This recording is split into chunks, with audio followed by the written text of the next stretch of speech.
জীবনের কিছু কিছু ক্ষেত্রে কথা বলা যেমন জরুরি, তেমনি পরিস্থিতি বুঝে চুপ থাকাটাও গুরুত্বপূর্ণ।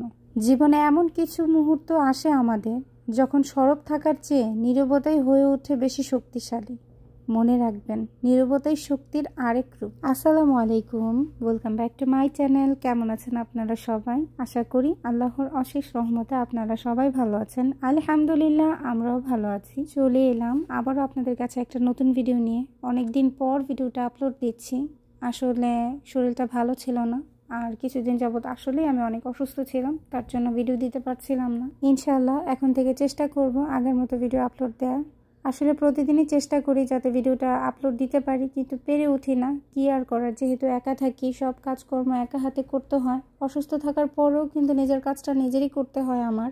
সত্যি বলতে ওপরের দিক দিয়ে যতটা না নিজেকে স্ট্রং রাখার চেষ্টা করে থাকি, কিন্তু ভেতর দিক থেকে কিন্তু তার থেকেও বেশি দুর্বল হয়ে যাই। তবে আমি নিজের দুর্বলতাটা খুব কমই প্রকাশ করি, কারণ আমি মনে করি আমি যদি বেশি দুর্বল হয়ে যাই, নিজে যদি স্ট্রং না থাকি, তাহলে আমার পরিবার, আমার সন্তানদের কে দেখবে।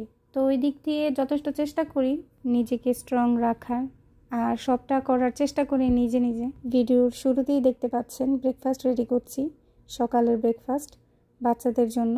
আর ছেলে যেহেতু স্কুলে যাবে, ছেলের টিফিনটাও রেডি করে নিচ্ছি। আজকে তেমন নিজে হাতে টিফিন তৈরি করিনি, সবটাই রেডিমেড, বাহির থেকে আনা। আপনাদের ভাইয়াই রাত্রের বেলা নিয়ে এসছে। আমার যেহেতু শরীর ভালো না, ইদানিং একটু খারাপই যাচ্ছে, তার জন্য আপনাদের ভাইয়া ভাবলো যে সকালের যে কষ্টটা আমার করতে হয় সেটা যাতে না হয় করা, বাচ্চাদের যেন অল্পতেই ব্রেকফাস্টটা রেডি করে দিয়ে দিতে পারি। আর এমনিতেও সকাল সকাল ঘুম থেকে উঠে কিন্তু ছেলের ব্রেকফাস্টটা সবার আগে আমার রেডি রাখতে হয়, তাকে টিফিন করে দিতে হয়। তো সেই টেনশনটাও কিন্তু মাথায় আলাদাভাবে থাকে যে কি করে দেবো ছেলেকে। তো যাই হোক, রেডিমেড ব্রেকফাস্টটা থাকার কারণে কিন্তু আলাদা করে আমি আর কোনো ব্রেকফাস্ট বানাই, শুধু ডিম সিদ্ধ করেছি আর কিছু ফ্রুটস ছিল সেটা কেটে দিয়ে দিচ্ছি। এইগুলি আজকে টিফিনে খেয়ে ফেলবে। আমি কিন্তু অলরেডি আমার ছেলেকে ব্রেকফাস্ট দিয়ে দিয়েছি, সে ব্রেকফাস্ট খাচ্ছে, আর এখানে আমি তার টিফিনটা রেডি করে দিচ্ছি। অনেকদিন যাবতীয় শরীরটা প্রচণ্ড পরিমাণে খারাপ যাচ্ছিল। শরীর খারাপ থাকলে কিন্তু কাজকর্ম কোনো কিছু করতে মনে চায় না। তা আমারও ঠিক সেম একই রকম অবস্থাটা ছিল। নিজে ভিডিও দিতেও পারিনি, আপনাদের ভিডিওগুলো দেখতেও পারিনি। তবে হ্যাঁ, ইনশাল্লাহ এখন থেকে রেগুলার ভিডিওগুলো দেখবো। এই তো ছেলে টিফিন রেডি করে নিয়েছি, এখন এটা ব্যাগের মধ্যে রেখে দেবো। এই প্রথম ছেলেকে এরকম নর্মাল ব্রেকফাস্ট দিয়ে দিলাম। এমনিতেও ছেলেকে যখনই ব্রেকফাস্ট দেই সেটা স্পেশালভাবে রেডি করে দেই আর কি, আর সেটা কিন্তু মাঝে মাঝে আপনাদের কাছে শেয়ারও করি। ভেবেছিলাম ডোনার নিয়ে এসছে, ডোনারটা দিয়ে দেব, কিন্তু দেখলাম ছেলে বলছিল যে না আম্মু, আমি ডোনারটা খাবো, আমাকে ডোনার দিয়ে দিও না। তাই আর দিয়ে দিইনি, তাকে এমনিতেই প্লেটের মধ্যে দিয়ে দিয়েছি খাওয়ার জন্য। আজকে সকালে ঘুম থেকে ওঠার পর আমি শুধু ডিম সিদ্ধ করেছি আর একটু দুধ গরম করেছি ছেলে মেয়ে দুজনের জন্য। আপনাদের ভাইয়া জাস্ট একটা ডোনার খেয়েই চলে গিয়েছে, সে আর বাড়তি কোনো কিছু খায়নি। আর এখানে আমার আব্বু বাচ্চাদের জন্য চকলেট নিয়ে এসেছিল।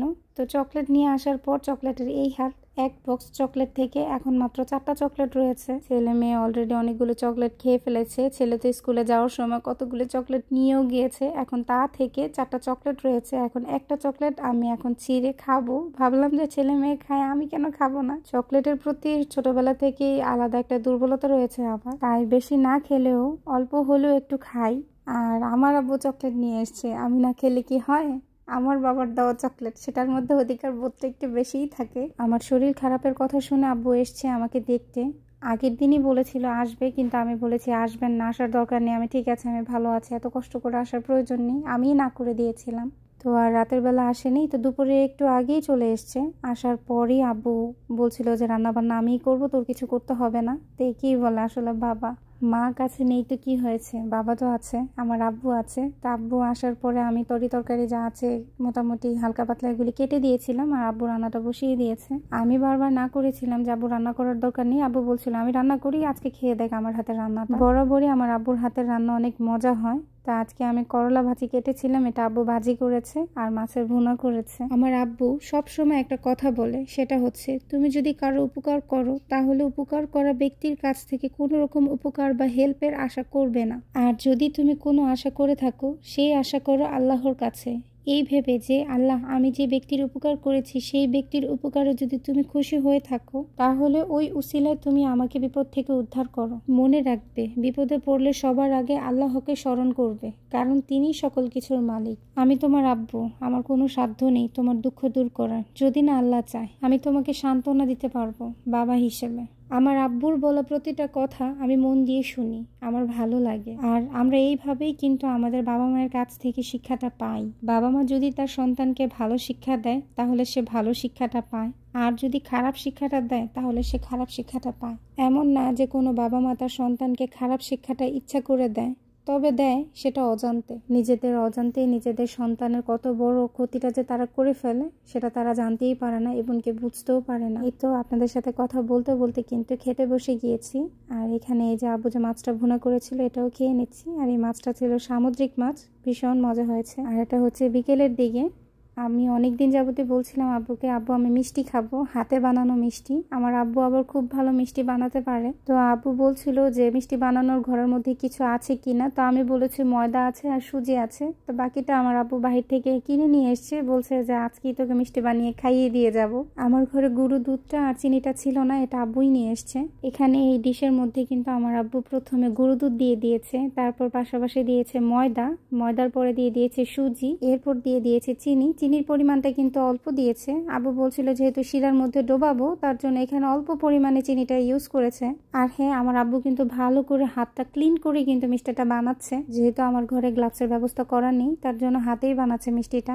আব্বু বলছিল যে গ্লাভসের ব্যবস্থা করা থাকলে গ্লাভসটা হাতে নিয়ে মিষ্টিটা বানালে ভালো হয়। তো আমি বলেছিলাম কোনো প্রবলেম নেই, আমরা তো ঘরেই খাবো, আর আপনি তো হাত ক্লিন করেই নিয়েছেন। এখানে কিন্তু আপনারা দেখতেই পাচ্ছেন আমার আব্বু কিন্তু সবগুলো ইনগ্রিডিয়েন্টস একসাথে দিয়ে ভালো করে মিশিয়ে নিয়েছে, মাখিয়ে নিয়েছে। ভালো করে সবটা মাখানোর পর এই পর্যায়ে অল্প একটু পরিমাণে লিকুইড দুধ দিয়ে দিয়েছে। অল্প অল্প করে লিকুইড দুধ দিয়ে খামিরটা বানিয়ে নেবে। আর হ্যাঁ, আপনাদেরকে আরেকটা কথা বলি, আমাদের কিন্তু বংশগতভাবে মিষ্টির দোকান ছিল। প্রফেশনালি ভাবে কিন্তু আমার আব্বু একজন শেফ, মানে মিষ্টির দোকান ছিল বিশাল বড়। আমাদের দাদা, আমাদের চাচুরা সবাই নিজে হাতে মিষ্টি বানাতো। বিশেষ করে মিষ্টি বানানোটা আমার দাদার কাছ থেকেই শেখা। তবে আমি ছোট থাকা অবস্থাতেই মিষ্টির দোকানটা ছেড়ে দিয়েছে যখন নাকি আমার আব্বু বিদেশ চলে এসছে, আমার চাচুরা বিদেশ চলে এসছে। তখন থেকে মিষ্টির দোকানটা চালানো হয়নি। আর দাদার বয়সটাও বেড়ে গিয়েছে, দেখবে কে, তার জন্য আর ওই ব্যবসাটার এখন আমাদের নেই। আপনাদের সাথে কথা বলতে বলতে কিন্তু এখানে আমার আব্বু ভালো করে মিষ্টির ডোটা কিন্তু মাখিয়ে নিয়েছে। দেখুন কত সুন্দর হয়েছে। এই খামিরটা কিন্তু আমার আব্বু একটু একটু করে লিকুইড দুধ দিয়ে দিয়ে অল্প অল্প করে মাখিয়েছে। আর হ্যাঁ, আমার আব্বু কিন্তু হাতের মধ্যে ঘিটা মেখে তারপরে খামিরটা বানিয়েছে। এই যে দেখুন, হাতের মধ্যে ঘিটা ব্রাশ করে তারপরে কিন্তু খামিরটা এভাবে টুকরো টুকরো করে নিচ্ছে। আর এই তো দেখুন, আব্বু কিন্তু এখানে টুকরো টুকরো করে মিষ্টির শেপ দেওয়ার জন্য আলাদা আলাদা করে লিচি কেটে নিচ্ছে। প্রথমে এখানে বড় বড় করে লিচি কাটার পর তার থেকে আবার ছোট ছোট করে কিন্তু টুকরো টুকরো করে লিচি কেটে নিচ্ছে। এই যে দেখুন, সেটা হচ্ছে মিষ্টির শেপ, মানে ছোট ছোট গোল গোল করে যে মিষ্টিগুলো বানাবে সেই মিষ্টির শেপগুলো টুকরো টুকরো করে এভাবে কেটে কেটে নিচ্ছে। সত্যি বলতে আমি নিজেও পারি না, অনেকবার চেষ্টা করেছি মিষ্টি বানানোর, কিন্তু হয় না, হয় ফেটে যায়, নয় কোনো না কোনো একটা কিছু হয়ে যায় আর কি। আমার আর হয় না, লাস্ট পর্যায়ে সবটাই নষ্ট হয়ে যায়। তা আপু এখানে আমাকে সবটা বলে বলে করছিল, বলছিল যে পরবর্তীতে তুই যখন নিজে হাতে বানাবি তখন আর নষ্ট হবে না, খেয়াল করে করে এখানে দেখ আমি কিভাবে করি। অনেক বছর পর আব্বু মিষ্টি বানাচ্ছিল আর আমাকে বলছিল অনেক বছর পর বানাচ্ছি, ঠিক হবে কি না আমি জানি না, তারপরও বানাচ্ছি, দেখ হয় কি না। আমি আবার আব্বুকে বলছিলাম বছর যতই হয়ে যাক তবে শেখা কাজ কখনো কেউ ভুলে না, আর আপনিও ভুলবেন না। এই যে দেখুন, আমার আব্বু কিন্তু খুব সুন্দর সুন্দর করে মিষ্টি শেপগুলো বানিয়ে নিচ্ছে। আব্বু ওই দিক দিয়ে মিষ্টিটা বানাতে বানাতে এদিক দিয়ে আমাকে আব্বু বলছিল তুই শিরাটা বানিয়ে নে। তো শিরাটা বানানোর জন্য এখানে আমি ফ্রাই প্যানের মধ্যে চিনিটা ঢেলে নেব। এই প্যানটা কিন্তু আমার ঘরের সব থেকে বড় প্যান, যেটার মধ্যে কিনা আমি বেশি বেশি বিরিয়ানি বা পোলাও কোনো আয়োজন করা হলে এটার মধ্যে রান্না করি। তো আব্বু বলছিল বেশি করে শিরাটা জাল দিতে, প্রায় 2 কেজি পরিমাণে চিনি জাল করতে হবে আমার শিরার জন্য। আমার আব্বু কিন্তু প্রায় 5 কেজি চিনি নিয়ে এসছে আর 3 কেজি দুধের প্যাকেট নিয়ে এসছে, যাতে করে মিষ্টি বানাতে গেলে যাতে চিনির কমতি না থাকে। মিষ্টি আজকে আমাকে বানিয়ে খাওয়াবে। আব্বু বলছে যেটাই নেই সেটা আমাকে বল, আমি নিয়ে আসবো, আমি মিষ্টি বানাবো। প্রথমে আমি এত চিনি দেখে হা হয়ে গিয়েছিলাম, এত বড় চিনির ব্যাগ, তারপরে দুধ, এটা দেখে। তবে আব্বু বলছিল যে সমস্যা নেই, যেটা থাকবে সেটা ঘরে রেখে দিবি, আর যেটা এখন দরকার সেটা আমরা এখন বানিয়ে নেব। এই তো এখানে কিন্তু আমি প্রায় 2 কেজির উপরে চিনি নিয়ে নিয়েছি। আর চিনিটা নেওয়ার সময় কিন্তু আব্বুই বলেছে কতটুকু পরিমাণে চিনিটা আমার নিতে হবে। চিনিটা নেওয়ার পর শিরা বানানোর জন্য এখানে আমি মগ দিয়ে পানি ঢেলে নিচ্ছি। এখানে আমি প্রায় 3 মগ পানি নিয়ে নিচ্ছি। আমার হাতের যে মগটা, এই মগে 3 মগ পানি আমি এখানে নিয়ে নিয়েছি। অলরেডি কিন্তু আমি চুলাটা জ্বালিয়ে দিয়েছি। এখন আমি আস্তে আস্তে চিনিটা নেড়ে চেড়ে শিরাটা বানিয়ে নেব। যতক্ষণ না পর্যন্ত চিনিটা গলে যাবে ততক্ষণ পর্যন্ত এভাবে নাড়তে থাকবো। আর শিরা বানানোর জন্য কিন্তু এখানে আমি আলাদা করে তেমন কোনো কিছু ইউজ করিনি। আমি আব্বুকে বলেছিলাম তেজপাতা বা দারচিনি এগুলি দেবো কিনা, কিন্তু আব্বু না করে দিয়েছে, বলেছে জাস্ট এলাচটা দে, আর কিছু না। আর পাশের চুলাতে আমি প্যান বসিয়ে তেলটা গরম করতে দিয়ে দিয়েছি। দুই চুলাতে দুই কাজ করে নিচ্ছি। এক পাশে শিরা জাল করছি, আরেক পাশে হালকা মিডিয়াম লোতে চুলার আঁচটা রেখে আমি তেলটা গরম করে নিচ্ছি। আর এই পাশে আমার আব্বুর কিন্তু মিষ্টি বানানো হয়ে গিয়েছে। এখানে 2 ট্রে হয়েছে, এই ট্রে 2 ট্রে মিষ্টি বানানো হয়েছে। এখন এটা আমি একটা একটা করে তেলের মধ্যে দিয়ে দেব। তেলটা কিন্তু অতিরিক্ত গরম ছিল না, মোটামুটি হালকা গরম থাকা অবস্থাতে আমি মিষ্টিগুলো দিয়ে দিয়েছি। শুরুর দিকে যদি তেলটা বেশি গরম হয়ে থাকে তাহলে কিন্তু পুড়ে যাওয়ার সম্ভাবনাটা থাকতে পারে। তার জন্য একটু হালকা যখন তেলটা গরম হয়ে আসবে তখন আপনি মিষ্টিটা দিয়ে দিবেন। আর আস্তে আস্তে জাল করতে করতে এক পর্যায়ে দেখবেন আপনার মিষ্টির কালারটা চেঞ্জ হয়ে আসছে। মিষ্টিটা দেওয়ার পরে বেশি নাড়াচাড়া করতে যাবেন না, এতে করে ফেটে যাওয়ার সম্ভাবনাটা থাকতে পারে। এখানে কিন্তু আমার মিষ্টির কালারটা খুব সুন্দর এসছে। আমি এখন এটা শিরার মধ্যে দিয়ে দেব। এখানে আমি অফ স্ক্রিনে শিরার মধ্যে কিন্তু মিষ্টিগুলো দিয়ে দিয়েছি। মিষ্টিটা দেওয়ার সময় আর ভিডিওটা করা হয়নি, তবে আপনি যখন মিষ্টিটা শিরার মধ্যে দিবেন আপনার শিরাটা যেন অবশ্যই কুসুম গরম থাকে। যদি অতিরিক্ত গরম থাকে তাহলে কিন্তু আপনার মিষ্টিটা ফেটে যাবে। আর এখানে অফ স্ক্রিনে আমার আব্বু ছানার সন্দেশ বানিয়েছে। এই সন্দেশটার কি যেন নাম বলেছিল আমার আসলে মনে নেই, তবে ভীষণ মজা হয়েছে খেতে। উপর দিক দিয়ে গুঁড়ো দুধ ছিটিয়ে দিয়েছে।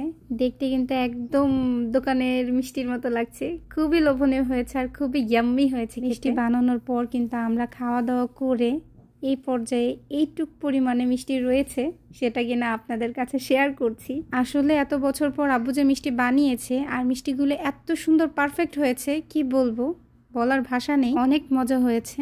আমি আপনাদেরকে একটা ভেঙে দেখাচ্ছি। এই মিষ্টিটাকে আমাদের দেশে বলে রসে ডোবা গোলাপ জামুন। এভাবে করে রসের মধ্যে ডুবিয়ে কিন্তু মিষ্টিগুলো বিক্রি করা হয়, রস থেকে আলাদা করে না। আর খেতে ভীষণ মজা লাগে, বিশ্বাস করবেন না। আব্বু যখন এটা বানিয়েছে আমি গরম গরম থাকা অবস্থায় 4টা সাবার করে ফেলেছি। আর আমার ছেলে তো কি বলবো, মাশাআল্লাহ, দেখুন কত সুন্দর মিষ্টির ভেতরে সেরা ঢুকে গিয়েছে, একদম পারফেক্ট হয়েছে। আমার আব্বুর হাতের গোলাপ জামুন মিষ্টি বানানোর রেসিপিটা আপনাদের কাছে কেমন লাগলো অবশ্যই আমাকে জানাবেন। তো এই ছিল আমার আজকের ভিডিও। সবাই ভালো থাকবেন, সুস্থ থাকবেন, আমাদের জন্য দোয়া করবেন। আজকের মতো এখানেই বিদায় নিচ্ছি। আল্লাহ হাফেজ অ্যান্ড আসসালামু আলাইকুম ওয়া রাহমাতুল্লাহি ওয়া বারাকাতুহু।